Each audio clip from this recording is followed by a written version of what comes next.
श्री महाकाल. मागील व्हिडिओमध्ये मी रुद्राक्ष धारण करण्याबाबत तुम्हाला काही प्रश्न असतील तर विचारावे असं सांगितलं होतं.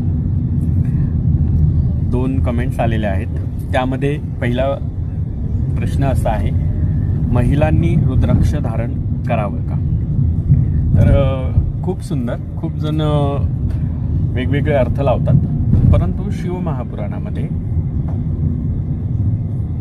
विद्येश्वर संहितेमध्ये 47व्या श्लोकात 25व्या अध्यायाच्या 47व्या श्लोकामध्ये हे सांगितलं गेलं आहे की हो, महिला रुद्राक्ष धारण करू शकतात. आता रुद्राक्षाचे खूप वेगवेगळे प्रकार असतात, वेगवेगळे नियम असतात, परंतु जे ग्रहस्थी असतात ते पंचमुखी रुद्राक्ष धारण करू शकतात.